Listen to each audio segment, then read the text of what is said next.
Kan ku kejar mimpi, kan ku terbang tinggi.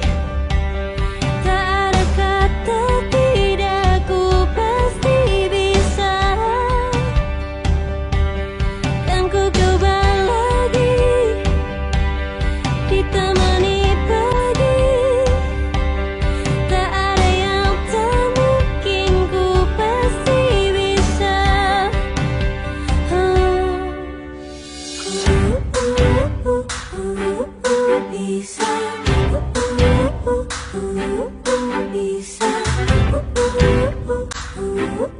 bisa.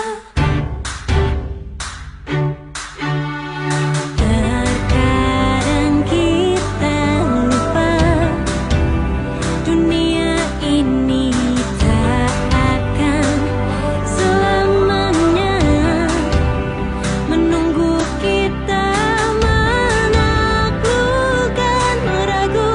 Beranikan diri, kan ku kejar mimpi,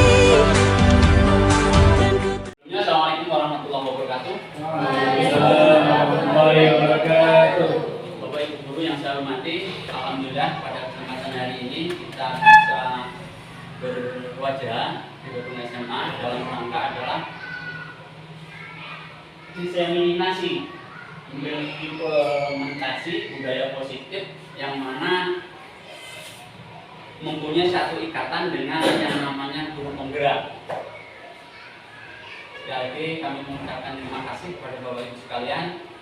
Ya, kita istilahnya berbagi ilmu. Jadi saya tidak menggurui Bapak Ibu, tidak memberikan sebagai pemateri, tidak, tetapi di sini saya menyampaikan istilahnya berbagi apa yang saya dapatkan, yaitu tentang budaya politik. Budaya positif.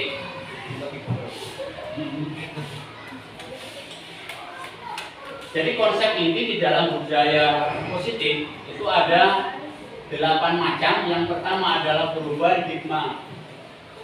paradigma belajar, kemudian disiplin positif, nilai kebajikan, kebutuhan dasar manusia, kemudian motivasi perilaku manusia, posisi kontrol guru, keyakinan kelas, dan segitiga restitusi.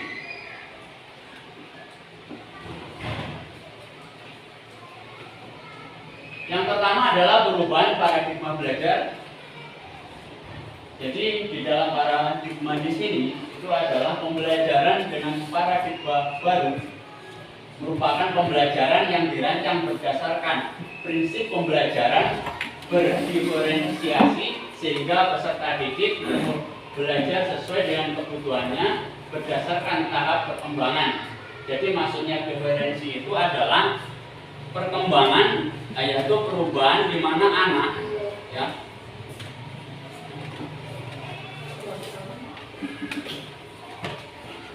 jadi anak diberikan satu kebebasan istilahnya sesuai dengan minatnya, potensinya.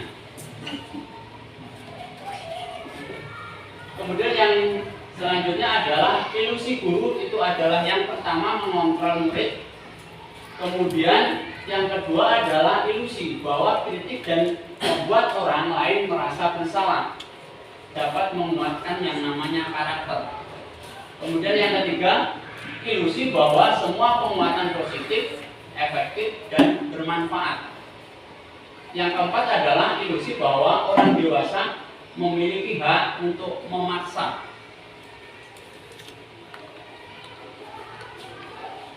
Di sini teori kontrolnya, yaitu kalau stimulus respon tentang dunia, bahwa realitas atau kebutuhan kita itu adalah sama.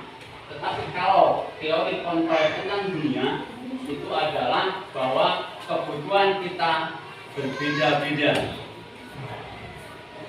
Kemudian respon dunia tentang dunia, semua orang melihat hal yang sama. Sedangkan kontrol tentang dunia atau teori kontrolnya adalah tiap orang memiliki gambaran berbeda.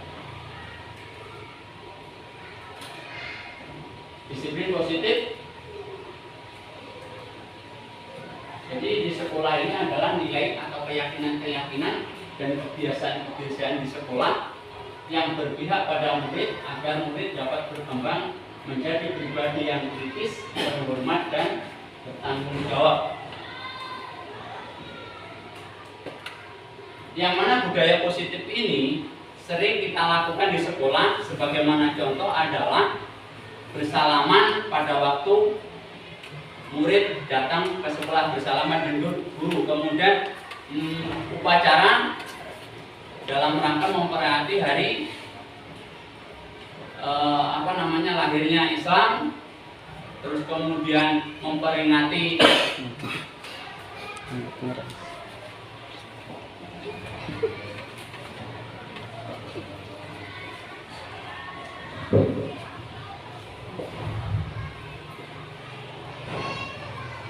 sehingga untuk membangun budaya positif, sekolah perlu menyediakan yang namanya lingkungan yang positif, aman dan nyaman agar murid-murid mampu berpikir, bertindak dan mencipta dengan merdeka, mandiri dan bertanggung jawab.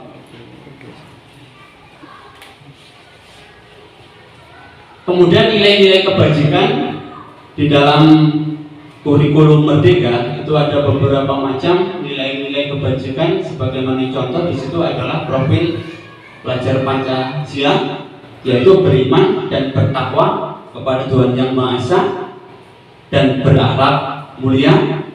Kemudian berkebinekaan global, gotong royong, mandiri, kreatif dan bernalar kritis.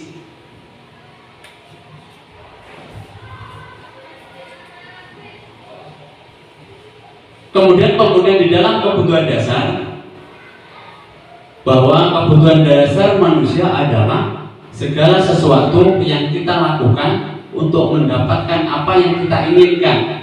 Seluruh tindakan yang kita lakukan memiliki tujuan tertentu dan semua usaha terbalik yang kita lakukan adalah dalam rangka agar kebutuhan dasar kita terpenuhi dengan baik.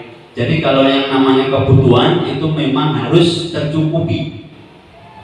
Tapi kalau kebutuhan itu tidak tercukupi, maka kelangsungan hidup manusia itu akan terganggu. Ada 5 kebutuhan dasar manusia. Yang pertama adalah bertahan hidup. Kebutuhan yang bersifatnya adalah fisiologis, di mana kebutuhan hidup ini adalah untuk bertahan hidup. Sebagaimana contoh adalah mengenai makan, kesehatan, terus kemudian rumah dan yang lainnya. Kemudian yang kedua itu adalah cinta dan kasih sayang. Kebutuhan untuk mencintai, memberi dan menerima kasih sayang. Kemudian yang selanjutnya penguatan. Kebutuhan ini berhubungan dengan kekuatan untuk mencapai sesuatu, menjadi kompeten, menjadi terampil, diakui, didengar, atau memiliki rasa harga diri. Jadi kita sebagai guru paling tidak harus mempunyai harga diri. Kemudian yang keempat itu adalah kebebasan, yaitu kebutuhan akan kemandirian, otonomi, memiliki pilihan dan mampu mengendalikan arah hidup seseorang. Yang terakhir itu adalah kesenangan. Kebutuhan untuk mencari yang namanya kesenangan, bermain dan bertakwa serta menikmati apapun. Sebagaimana contoh 5 kebutuhan dasar manusia. Yang pertama adalah bertahan hidup, itu makan, pakaian, tempat tinggal, keamanan, kesehatan, kemudian rasa kasih sayang, rasa diterima, dipedulikan, berbagi, kerjasama, dan menjadi bagian dalam kelompok. Kalau penguasaan adalah harga diri, keinginan untuk dianggap, kemudian memimpin, berprestasi, diakui, kemudian didengarkan. Kebebasannya adalah mandiri, memiliki pilihan, mencoba hal-hal yang baru, dan mampu mengendalikan arah dirinya. Kesenangan adalah bermain rumput, kemudian tertawa. Contohnya, contoh kasus itu adalah seorang ibu Ambar, guru wali kelas 2A di SD Pelita Hati, sedang bingung menghadapi ulah salah satu muridnya di kelasnya, sebut saja adalah seorang Doni. Beberapa anak di kelas 2A telah datang kepadanya dan mengeluh Doni yang seringkali meminta bekal makan siang mereka dengan paksa. Jika Anda menghadapi suatu situasi seperti itu, apa yang akan Anda lakukan? Menurut Anda, kira-kira apa alasan Doni melakukan? Di situ ada 4 macam: kesenangan, kebebasan, penguasaan, dan kasih sayang. Menurut Bapak Ibu, dari contoh di atas itu gambarannya kayak mana? Seperti apa?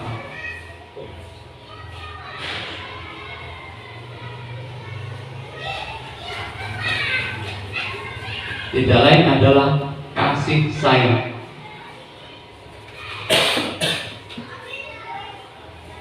Kemudian motivasi perilaku manusia ada 3 macam. Jadi ada alasan motivasi perilaku manusia menurut Dian Gosen itu adalah yang pertama, untuk menghindari ketidaknyamanan atau hukuman. Yang kedua adalah untuk mendapatkan imbalan atau penghargaan dari orang lain. Yang ketiga itu adalah untuk menjadi orang yang mereka inginkan dan menghargai diri sendiri dan nilai-nilai mereka percaya. Kalau untuk menghindari nilai ketidaknyaman atau hukuman, itu adalah biasanya anak itu bagaimana caranya biar tidak dihukum. Anak itu kan terpaksa. Bagaimana caranya biar anak itu adalah tidak dihukum. Kemudian yang kedua adalah untuk mendapatkan imbalan atau penghargaan dari orang lain. Biasanya kalau di sini itu contohnya adalah anak akan belajar lebih giat karena kenapa? Dia menginginkan yang namanya peringkat. Karena di peringkat nanti akan diberikan satu iming-iming yang tidak lain adalah beasiswa atau mungkin piala, sertifikat. Anak itu kan kalau sudah peringkat biasanya dijunjung. Kalau seorang guru itu adalah datang dengan di awal karena dia akan mendapatkan imbalan atau istilahnya penghargaan, tetapi dia itu berharap saya aktif itu adalah akan mendapatkan satu imbalan. Berbeda dengan rasa tanggung jawab. Kalau tanggung jawab itu adalah karena kita guru masuk jam 7, bagaimana caranya adalah jam 7, sebelum jam 7 itu kita sudah harus datang ke sekolah. Kemudian yang ketiga itu adalah untuk menjadi orang yang mereka inginkan dan menghargai diri sendiri dengan nilai yang mereka percaya. Ketiga ini memang anak itu istilahnya seorang siswa itu kita manusiakan. Maksudnya kita manusiakan adalah mereka punya harga diri, punya perasaan. Jadi anak itu dibuat senyaman mungkin, terus kemudian antara anak dengan guru itu adalah berkolaborasi. Apa yang diinginkan anak?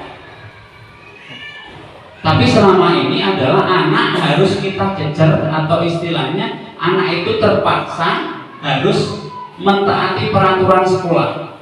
Jadi anak itu kadang terlalu terbebani. Kalau tidak nurut, berarti anak itu mendapatkan hukuman.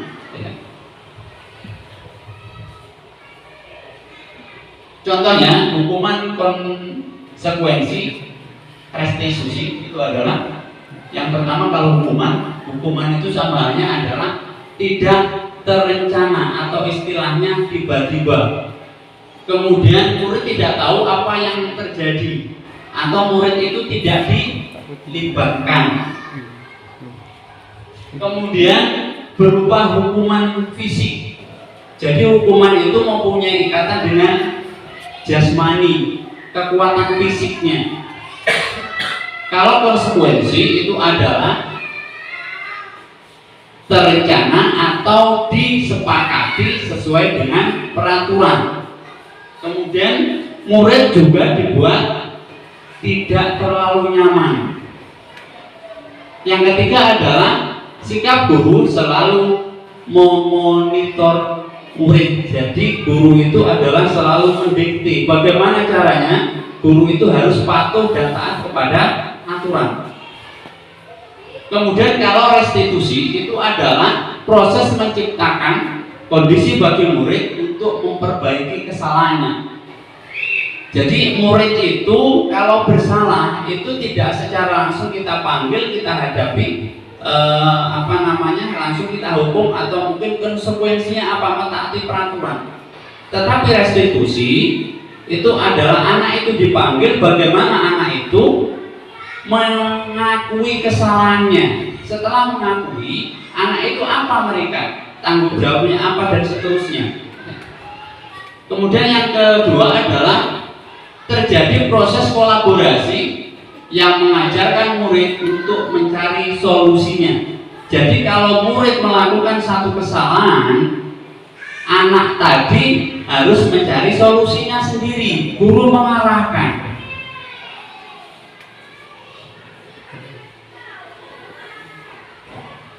Contoh identitas gagal atau hukuman, murid itu belajar, anak itu belajar yaitu dengan menyembunyikan kesalahannya. Bagaimana caranya adalah kalau memang hukuman biasanya anak itu kalau sudah salah, bagaimana caranya mereka itu tidak dianggap kayaknya mengaku benar kan? Tapi sebetulnya itu adalah salah. Kemudian adalah mencoba mengontrol anak dengan penguatan negatif atau membayar impas kesalahannya. Jadi kalau anak salah berarti langsung kita vonis. Jadi serta-merta datang salah ini langsung kita vonis menjalankan yang berhubungan dengan fisik tadi.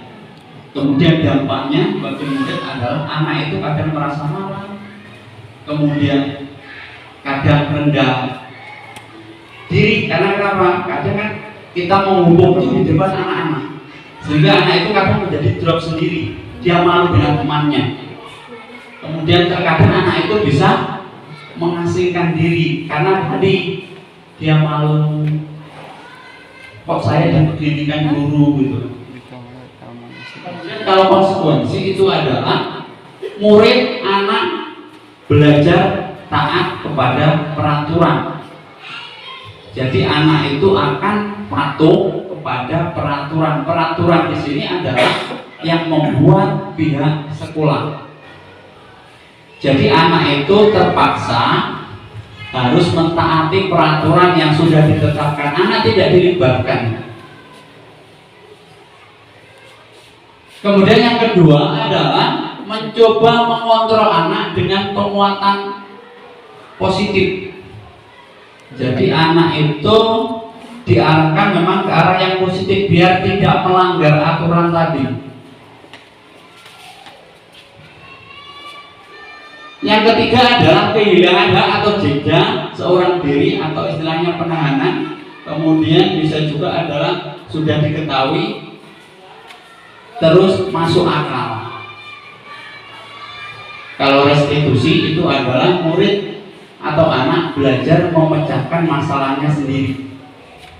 Yang kedua adalah anak paham bahwa dirinya sendiri yang pegang kendali kontrol. Jadi anak diberikan kebebasan mengkontrol, mengakui bahwa dia itu adalah salah.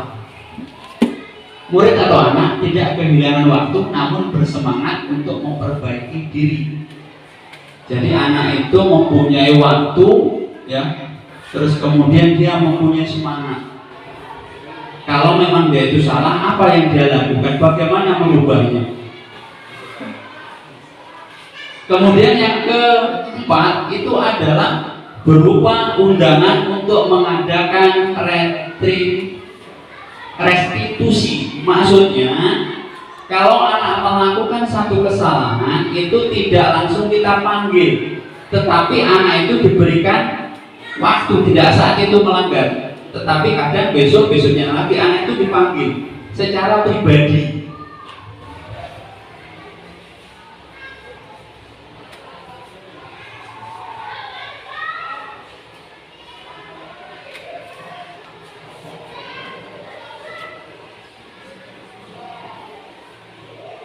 Coba Bapak Ibu sekalian, kita sedikit contoh apakah tindakan yang di sini adalah hukuman atau konsekuensi. Kalau nanti restitusi kita bahas di agak di belakang.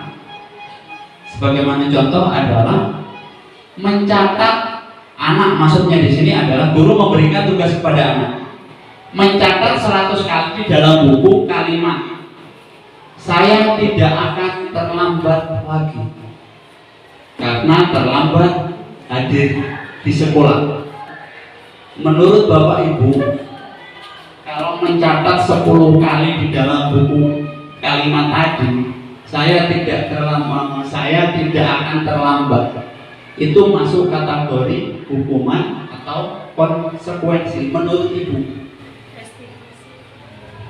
Menurut Ibu, Bu Eka?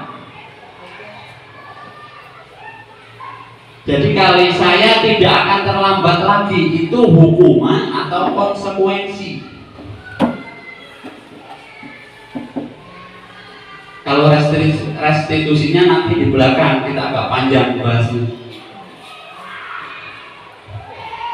Ibu milih hukuman apa konsekuensi? Jawabannya ada dua. Hukuman. Nanti kita coba ya. Jawabannya adalah konsekuensi. Kemudian yang kedua, lari mengelilingi lapangan basket 3 kali karena terlambat hadir ke sekolah. Hukuman. Itu adalah hukuman. Kenapa kok hukuman? Berarti nanti kalau pas guru penjas terlambat begitu harus lari, itu beda lagi. Kemudian yang ketiga, membersihkan coretan-coretan yang dibuatnya di atas meja. Mungkin anak kita kan kadang membuat coretan-coretan di meja, kemudian di tembok. Kemudian Bapak Ibu menyuruh yang namanya membersihkan itu. Hukuman apa? Konsekuensi. Kemudian yang terakhir, murid diminta untuk push up 10 kali karena tidak menggunakan masker. Ya. Contohnya adalah hukuman.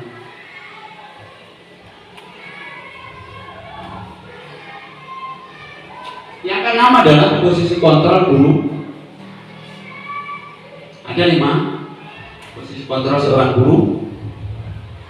Yang pertama adalah penghukum, kemudian pembuat merasa bersalah, kemudian teman, kemudian pemantau, dan yang terakhir adalah manajer. Jadi kita selaku guru kita mempunyai 5 posisi kontrol tadi. Yang pertama adalah penghukum. Bisa menggunakan hubungan fisik, bahwa sekolah memerlukan sistem atau alat yang lebih menekankan murid-murid lebih dalam lagi. Biasanya kan kita hukum langsung tadi. Kemudian membuat orang merasa bersalah, biasanya merasa lebih lemah lembut karena biar anak itu tidak mengulangi kembali. Kemudian anaknya kan kadang kita rayu biar tidak berbuat kembali. Kemudian teman posisi ini adalah tidak akan menyakiti murid, tetapi guru akan tetap berupaya mengontrol murid. Kemudian yang keempat itu adalah pemantau. Posisi pemantau ini biasanya berdasarkan pada peraturan-peraturan dan konsekuensi. Yang terakhir adalah manajer. Jadi guru posisinya adalah sebagai mentor di mana guru berbuat sesuatu atau bersama-sama dengan murid. Jadi murid dipersilakan untuk bertanggung jawab terhadap perilakunya sendiri agar murid tadi dapat menemukan yang namanya solusinya. Contoh penerapan daripada 5 posisi kontrol guru. Ayo dong, ikuti ya aturan sekolah. Tolong Bapak Ibu ya, sekali ini yang sudah tidak apa-apa, lain kali jangan sampai berbuat seperti itu lagi. Itu sama halnya dengan teman. Kalau dengan pemantau berarti kamu sudah melanggar peraturan sekolah, kamu sudah tahu konsekuensinya. Setelah upacara kamu beli atributnya di koperasi dan jangan diulangi lagi. Berarti kalau memang dia melanggar, dia saat itu juga harus merubahnya. Contoh penghukum, hormat pada bendera selama 1 jam. Mungkin selama ini sering kita lakukan Bapak Ibu ya. Itu sama halnya anak-anak membuat langsung kita berdiri, itu memang dulu sering kita lakukan. Bahkan sekarang ini banyak sekolah yang masih memakainya. Kemudian pembuat merasa bersalah. Beberapa kali Bapak Ibu harus memberitahu kamu selalu aja mengecewakan Bapak Ibu. Jadi yang terakhir itu adalah manajer. Dengan kata lain adalah apakah kamu tahu kesalahanmu? Kira-kira bagaimana kamu memperbaiki kesalahanmu?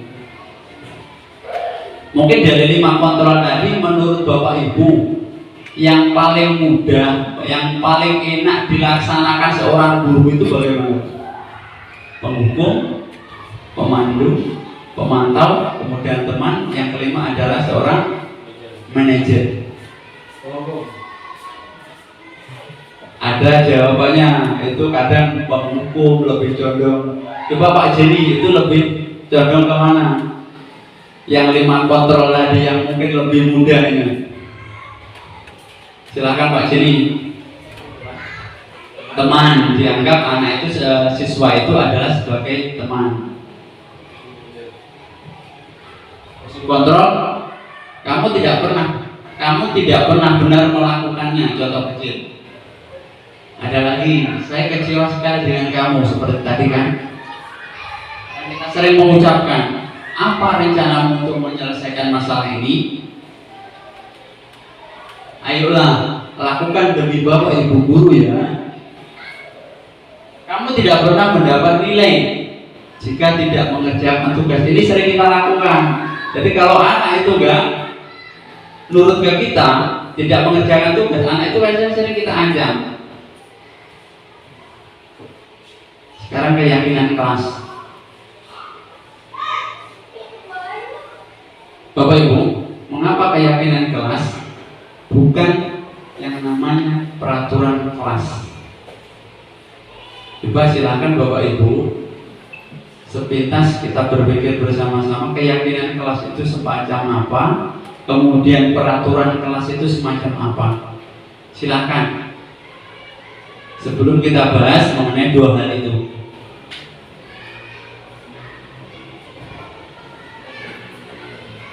Keyakinan kelas itu semacam apa, kemudian peraturan kelas semacam apa. Silakan.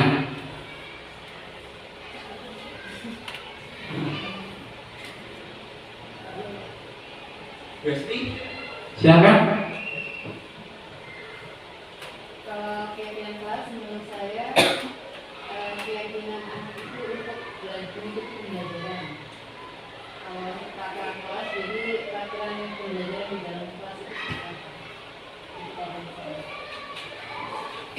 Baik, langsung ya.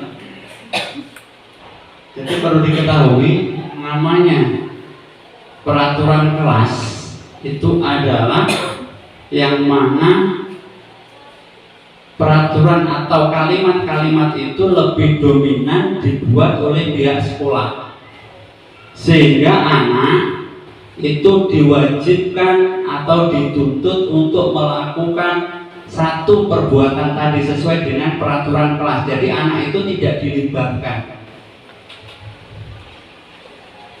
Jadi anak itu sama sekali tidak dilibatkan di dalam peraturan kelas. Jadi sekolah membuat peraturan kelas. Yang membuat siapa? Ya semua guru atau pihak sekolah. Sehingga anak sama sekali tidak dilibatkan. Contohnya tadi mungkin menghukum dan seterusnya, konsekuensinya apa. Tetapi kalau keyakinan kelas itu adalah yang membuat anak-anak dan guru sebagai kontrolnya. Apa keinginan anak yang akan dilakukan mereka itu bagaimana gitu. Pembentukan keyakinan kelas itu adalah yang pertama adalah bersifat abstrak ya, berupa pernyataan universal, kemudian dua dengan pernyataan kognitif sedikit saja agar mudah diingat sesuai dengan kondisi kelas dan sekolah sehingga mudah diterapkan. Semua warga sekolah, warga kelas dilibatkan saat membuat keyakinan kelas. Keyakinan kelas itu bisa dibuat oleh guru masing-masing di awal pelajaran ya. Terus kemudian yang kedua itu adalah bisa wali kelas, terus bisa juga adalah pihak sekolah. Jadi semua anak nanti akan dilibatkan. Apa keinginan mereka? Kemudian setelah nanti semua itu tersusun, maka di situ ada kalimat-kalimat yang harus diperbaiki dengan sifat adalah kalimat positif. Setelah kalimat positif jadi, itu nanti dikelompokkan masing-masing. Contohnya mungkin tanggung jawab apa saja itu nanti dari anak-anak yang menginginkan, yang punya apa keinginan tadi dijabarkan. Setelah selesai, contohnya mungkin tanggung jawab, kejujuran, disiplin, maka anak semuanya tanda tangan di atas lembar tadi. Maksudnya di situ sama halnya dengan kontrak belajar. Baru setelah jadi dibuatlah yang namanya poster. Posternya apa? Jadi poster sesuai dengan kesepakatan tadi. Setelah itu ditempel di tempat-tempat tertentu.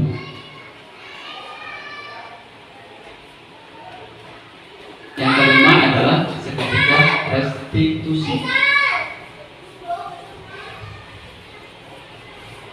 Restitusi adalah proses menciptakan kondisi bagi murid untuk memperbaiki kesalahannya sehingga mereka bisa kembali pada kelompok mereka dengan karakter yang kuat.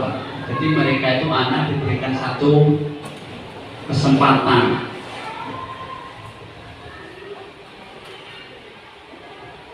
Kemudian bisa juga adalah sebuah cara menanamkan disiplin positif kepada murid. Atau bisa adalah proses kolaboratif yang mengajarkan murid untuk mencari solusinya untuk masalah.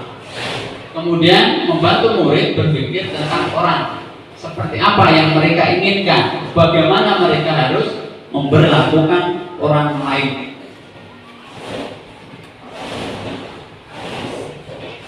Ketiga, restitusi itu adalah yang pertama menstabilkan identitas, kemudian kita pakai validasi tindakan yang salah, baru menanyakan keyakinan. Kalau menstabilkan identitas itu adalah Setiap orang pasti pernah melakukan. Jadi ditanya salahnya apa, kemudian gimana sih diidentitas gitu kan. Kamu bukan satu-satunya orang yang pernah melakukan. Terus kemudian kalau validasi tindakan yang salah adalah kamu tentu punya masalah mengapa semua itu kamu lakukan. Terus kita memberikan satu pertanyaan lagi. Adakah cara yang lebih baik atau lebih efektif untuk mendapatkan apa yang mereka butuhkan? Baru menanyakan keyakinan kelas. Keyakinan kelas yang mana yang telah kita sepakati? Kemudian kamu tidak ingin menjadi orang seperti apa? Jawabannya mungkin tadi bisa disiplin, bisa tanggung jawab, bisa menghargai orang lain atau teman.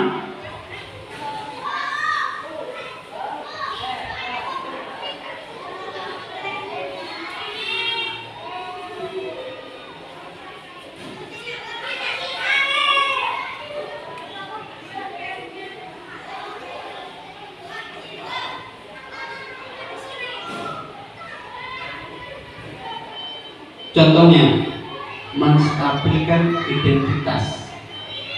Berdasarkan prinsip membuat kesalahan adalah bagian dari proses pembelajaran. Jadi berbuat salah itu hal yang wajar.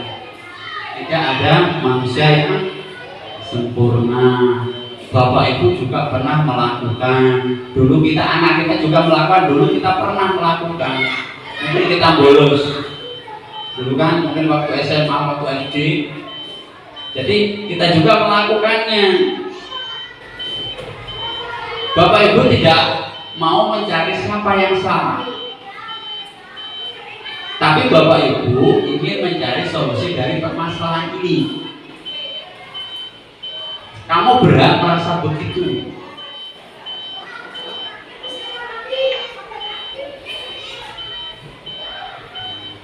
Kemudian yang kedua adalah validasi tindakan yang salah. Berdasarkan prinsip setiap perilaku berusaha memenuhi suatu kebutuhan tertentu. Kamu pasti punya alasan mengapa melakukan hal itu. Mungkin pernah ya Ibu melihat di video kan bahwa anak itu sekolah dengan selalu telat belajar. Tetapi terkadang guru juga langsung menghukum. Tetapi anak itu punya alasan mengapa kok dia terlambat. Jawabannya setelah digali oleh seorang guru, ternyata anak tersebut mempunyai suatu masalah yang tidak lain adalah sebelum berangkat ke sekolah, anak itu merawat ibunya yang sakit. Karena dia punya alasan tadi. Tapi kalau musim sekarang kan enggak. Jadi kadang anak berangkatnya jam 7, kemudian berangkat jam 8, ternyata banyak mampirnya mungkin di warung dan seterusnya. Kemudian yang kedua itu adalah padahal bisa melakukan yang lebih buruk dari itu ya. Kemudian kamu patut bangga karena telah melindungi sesuatu yang penting buat kamu. Bisa juga adalah kamu melakukannya karena mempertahankan sesuatu yang penting bagi dirimu. Kadang anak itu memang mempertahankan ibunya yang menurut mereka adalah sangat bermanfaat bagi mereka. Kalau keyakinan, apa keyakinan kelas kita? Jadi keyakinan kelas 3 itu bagaimana? Disiplin, ada segala macam. Nilai apa saja yang telah disepakati bersama? Seperti apa gambaran sebuah kelas yang ideal menurut kamu? Kamu ingin menjadi orang seperti apa? Terima kasih. Mungkin itu yang saya sampaikan. Kalau mungkin Bapak Ibu sekalian ada masalah atau istilahnya mau nanya, monggo silahkan sehubungan dengan positif. budaya positif, karena budaya positif ini sudah sering kita lakukan di sekolah-sekolah. Dari zaman dulu memang sering kita lakukan. Monggo silakan.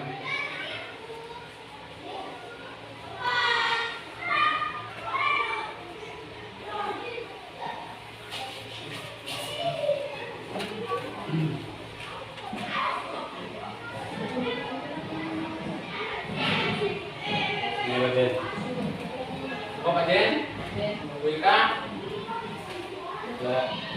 Salah, Wika,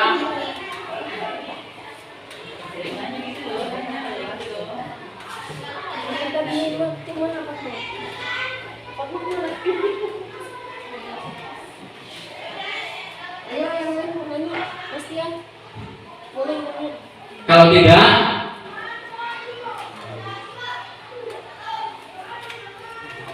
ada pertanyaan?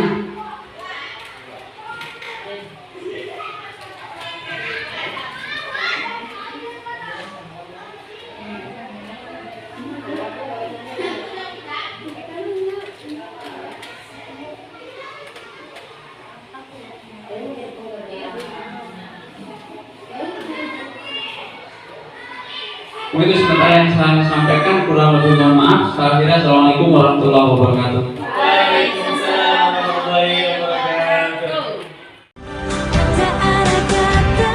Sebelumnya Assalamualaikum warahmatullahi wabarakatuh. Waalaikumsalam warahmatullahi wabarakatuh.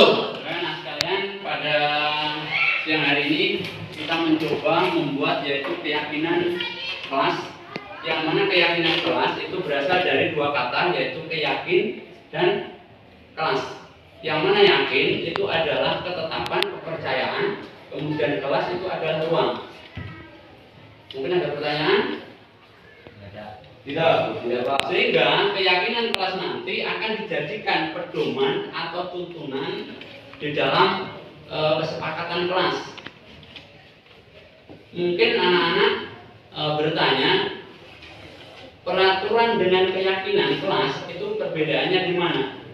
Yang mana keyakinan kelas itu adalah melibatkan semua anggota peserta didik atau anak didik nanti mengambil satu keputusan. Sedangkan peraturan kelas itu adalah tidak melibatkan anak didik, atau istilahnya sekolah membuat satu aturan sehingga anak hanya menjalankan, anak dipaksa untuk menjalankan perintah yang ada di sekolah. Sedangkan keyakinan itu adalah berasal dari anak membuat satu keinginan, kemudian keinginan tadi ditampung oleh pihak kelas, kemudian disepakati, sehingga disitulah akan terjadi yang namanya keyakinan kelas.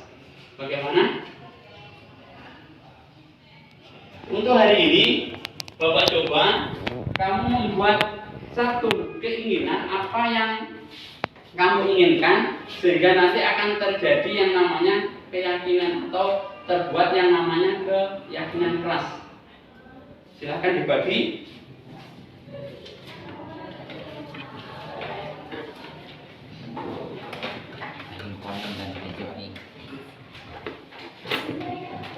Sama aja.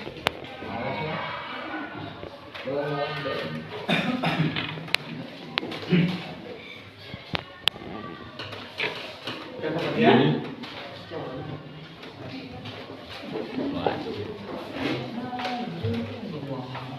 sudah masih itu masih sisa yang belakang.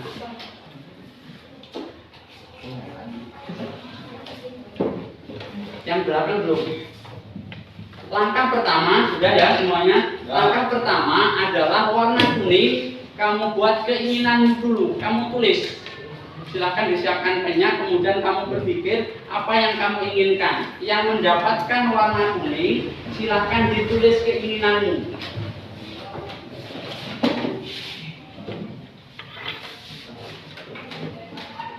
Kalau yang sudah, silakan ditempel di depan papan tulis. Kalau yang sudah, yang belum silahkan berpikir dulu.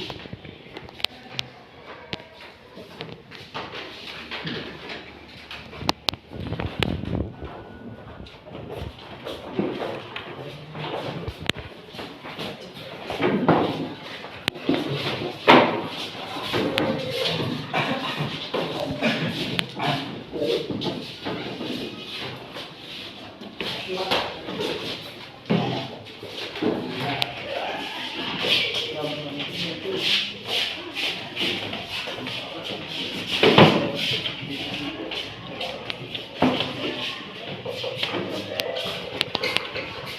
warna kuning semuanya sudah terkumpul?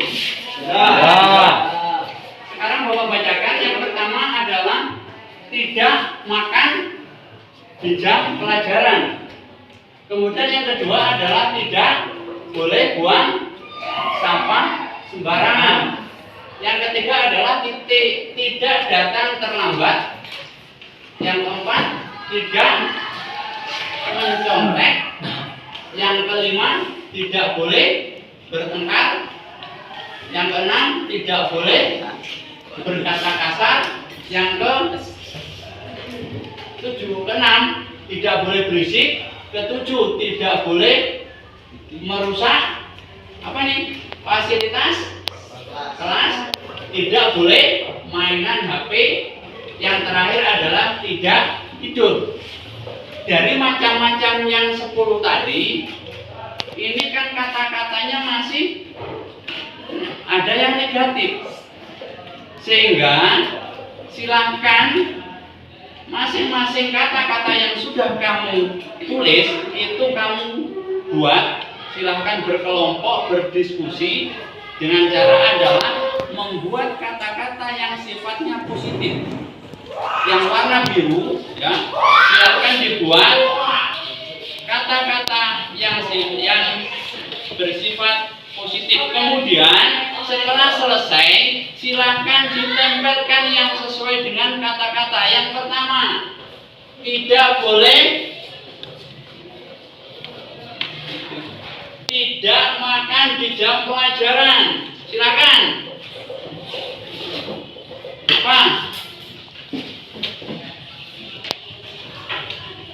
Ayo, tidak makan di jam pelajaran.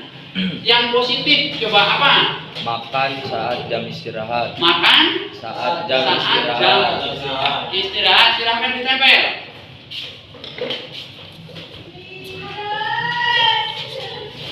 Di bawahnya.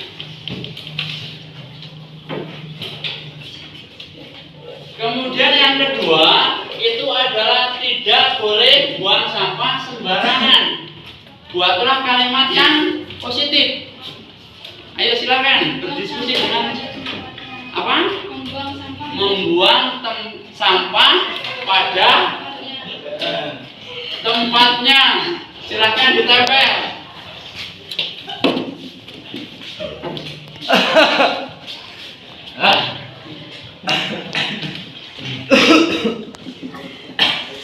Yang ketiga, tidak datang terlambat. Buat kalimat yang positif lagi. Datang tepat waktu. Silakan.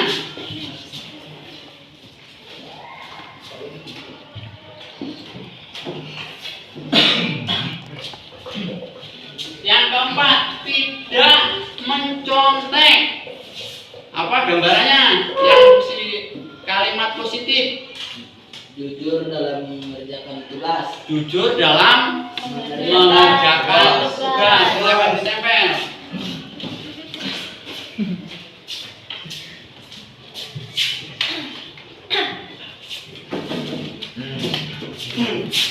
Yang kelima, tidak boleh bertengkar. Silakan. Tidak boleh bertengkar. Saling menyayangi. Silakan ditempel.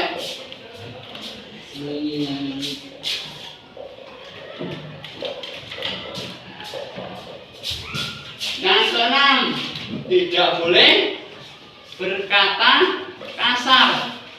Kalimat positifnya Sopan santun dalam berbicara, Pak. sopan santun dalam berbicara. Silakan ditempel.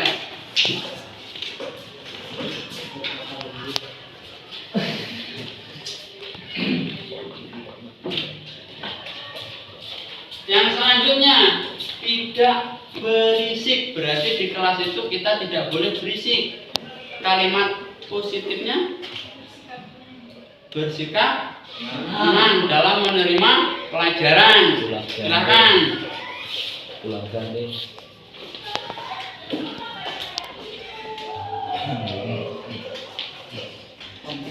Besok ini lo bayar. Harus kan? Yang ketujuh, tidak boleh merusak fasilitas kelas. Berarti kita tidak boleh merusak apa yang ada di sekolah. Menjaga fasilitas sekolah. Menjaga fasilitas. Berarti tanggung jawab kita adalah menjaga fasilitas kelas atau sekolah.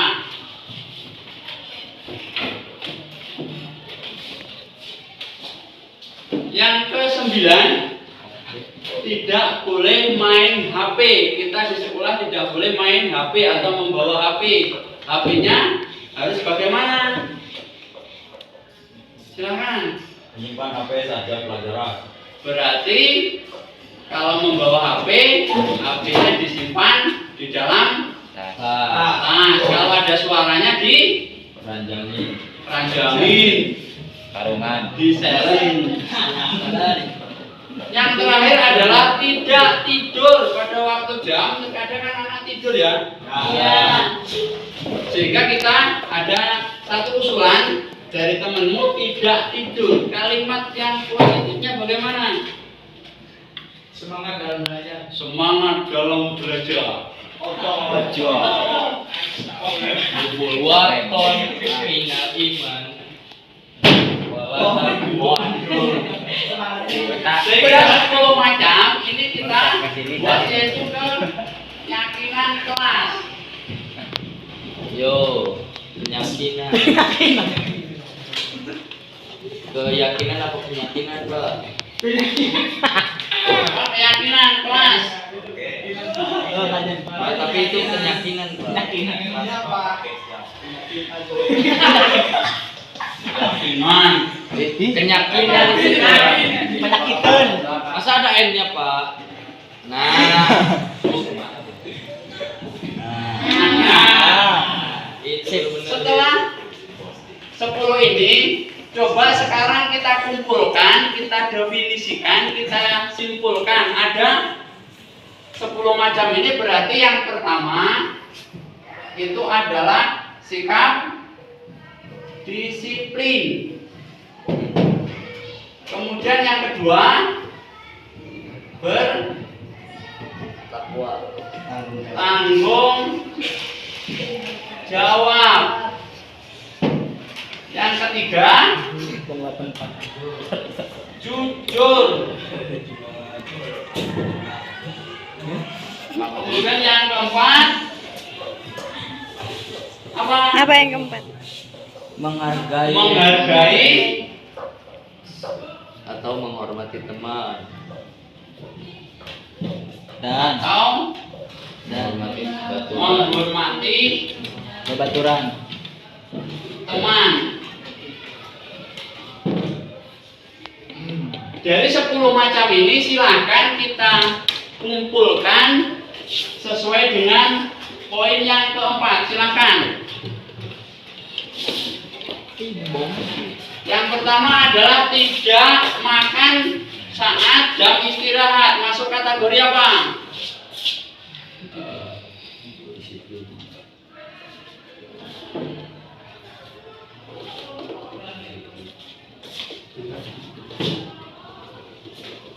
Berarti disiplin.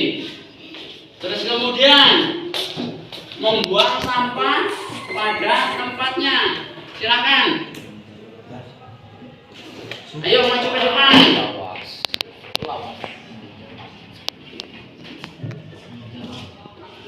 Bertanggung jawab. Datang tepat waktu. Ayo silakan. Lawas.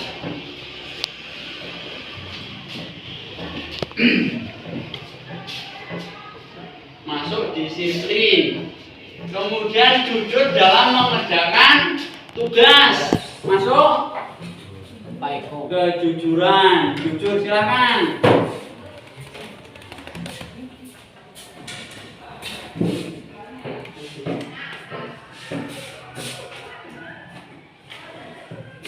saling menyayangi.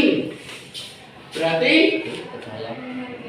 menghargai atau menghormati teman. Silakan ditempel.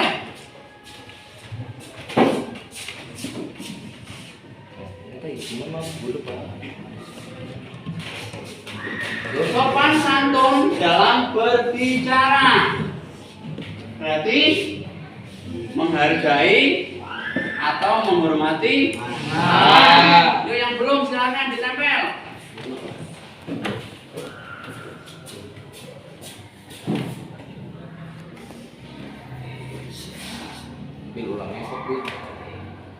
Selanjutnya bersikap tenang.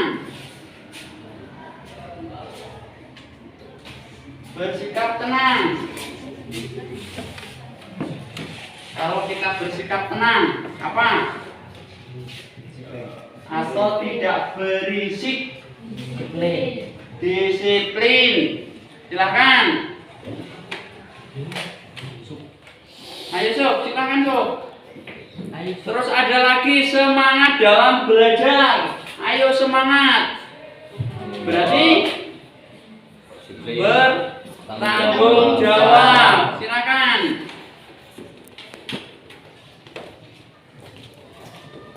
Selanjutnya menjaga fasilitas sekolah.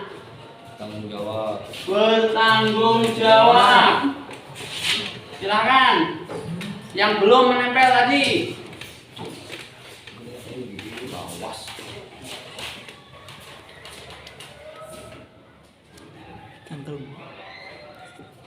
Yang terakhir menyimpan HP pada saat pelajaran. Disiplin. Silakan yang belum. Urut.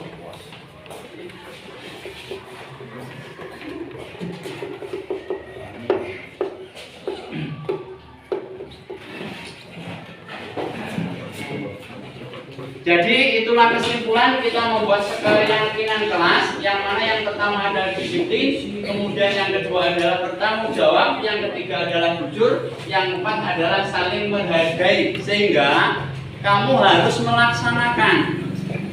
Jadi seandainya sudah sepakat, silahkan kamu tanda tangani di bawahnya sesuai dengan keyakinan yang ada, sehingga nanti kalau kamu melanggar kamu harus bertanggung jawab. Silahkan tuliskan hubungan di belakang, di bawahnya tanda tangan dan nama jelas. Silahkan.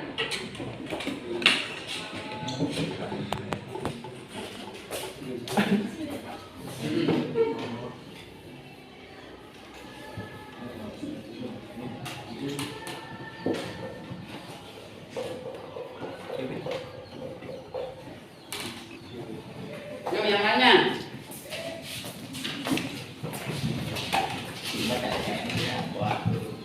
Jadi semua dalam satu kelas membubuhkan tanda tangan sesuai dengan apa yang kamu inginkan.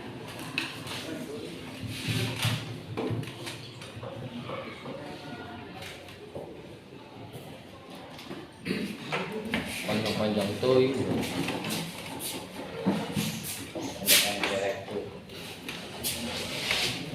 Ada tangan dokter lah kayak mah. Karet darah. Buah dewi.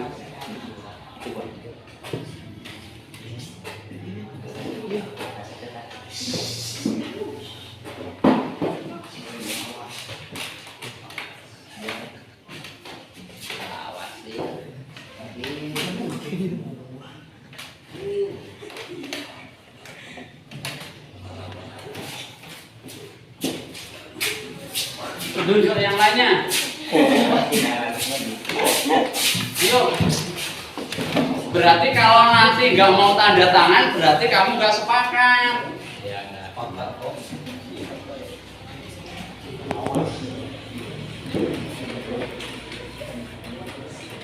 Dalam tinggal. Yo, cepat yo. Ini daerah-daerah.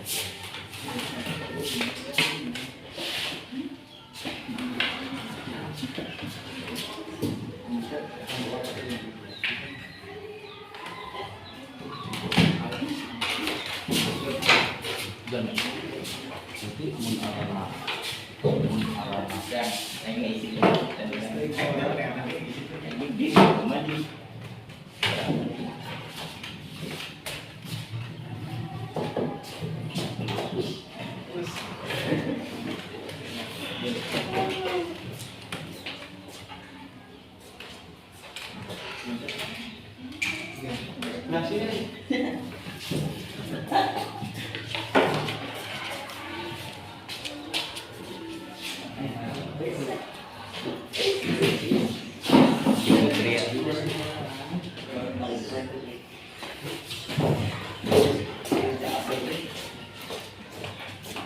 Yuk. Yang belum siapa? Yang laki? Sudah? Usop sudah? Sudah.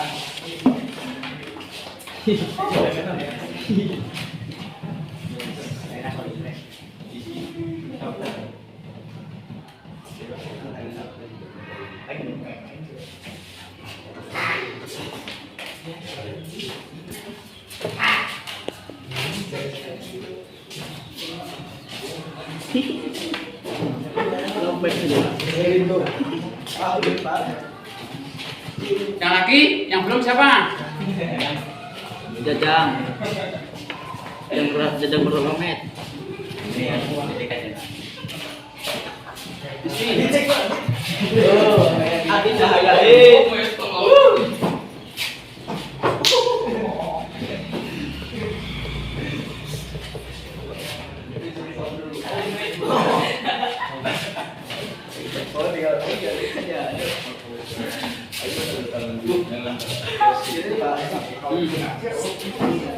Ini nggak apa-apa sih. Saya tidak pasti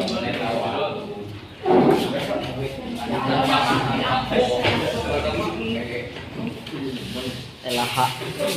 namanya disingkat. Elaha. Kemana? Jangan ke sana. Kayaknya di sana sebelah sana. Ini nggak apa-apa.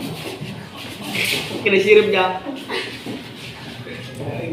Segera sirup anak-anak. Dan nama Lampung loh. Agak apa? Agak apa?